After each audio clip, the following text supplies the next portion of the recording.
Oh, let's do the moon. Same thing. You're going to say little g is equal to big G times m over r squared. Now, while we're at this, what's r going to be? All right, r, what is the radius? Radius of the sun, of the moon, is 1.7 times 10 to the 6th kilometers.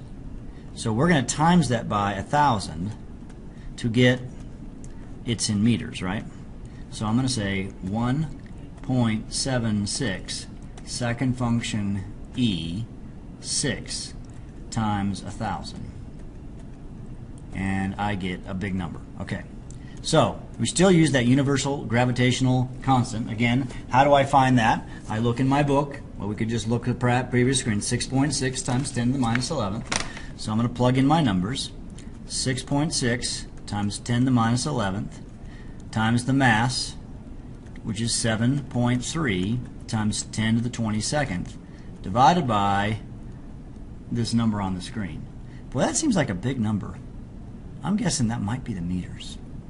Well, we'll plug it in and see what happens. 1.7. This is kind of hard. It's got all the numbers over here.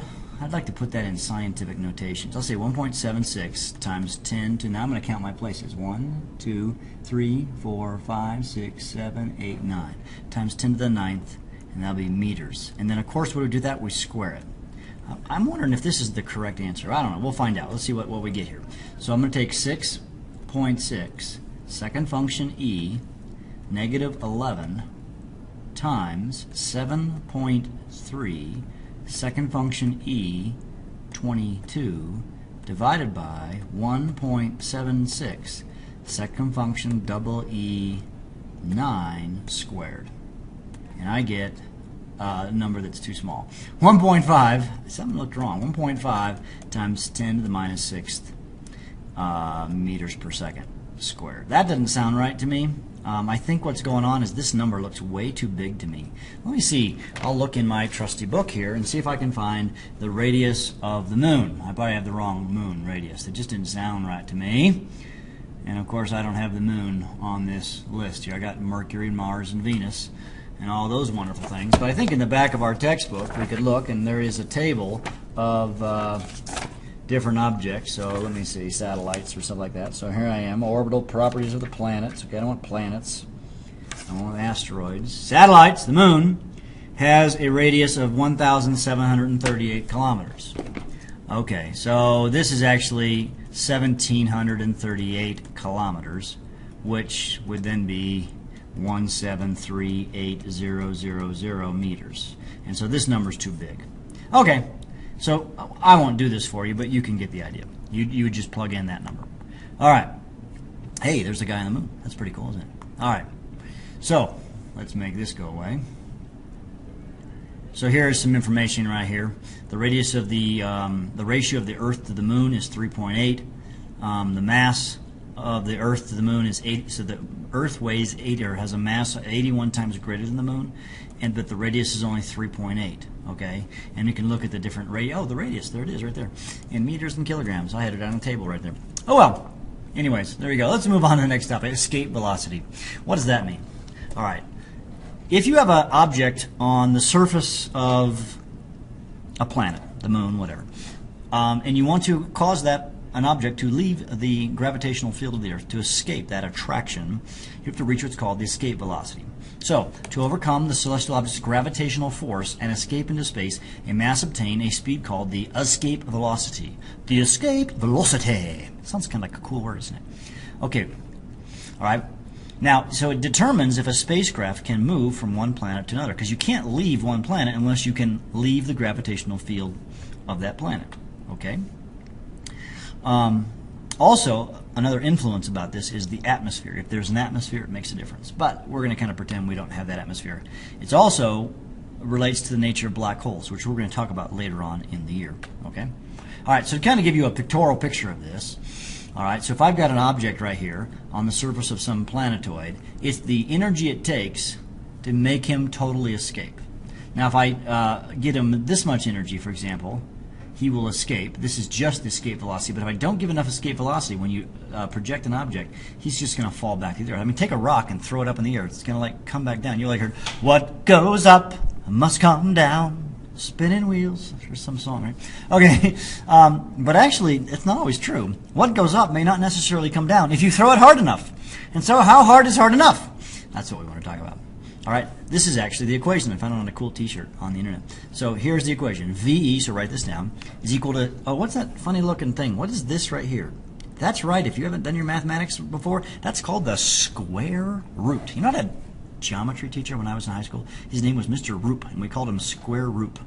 I don't know why that is. Okay, so it's that G and the M, and that's the escape velocity. So we're going to see if we can figure this out. So how much energy does it take to get you off of the surface of the Earth, or whatever planet it might be? So let's do, what is the escape velocity of the Earth, given these numbers? Okay, I think we need our, that's right, we need our calculator. So everybody get your calculator out.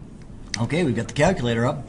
All right, what is the equation? Let's recopy the equation. So VE, the velocity of escape, right, is equal to the square root of 2gm over r. So we're going to say that's equal to the square root of 2 times g. What's that g? Oh, I have to look in my trusty book. And it is still 6.6 times 10 to the minus 11th. Now that's got meters in it. So I've got to make sure I put this in meters. Oh, I still got to do the mass. So that's going to be times 5.97 times 10 to the 24th. I'm going to run a space here. That says 24th. I messed up. Okay, divided by r. Now r is going to be 6378. 0, 0, 0, and that's in meters. That way we'll get the escape velocity in meters per second. So now how do I put that in the calculator? That's going to be a little tricky. Now the square root button, if you look here, is above the x squared button. So let's do this. So I'm going to say the square root. Hello, what did I do? I did squared, didn't I? Second function square root. Now notice up here we've got that parentheses.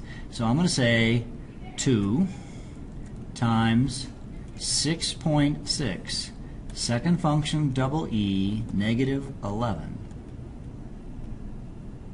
times 5.97 second function double E 24 divided by this big number 6378000. I'll close those parentheses, and lo and behold, there we have the number, which still don't sound right to me.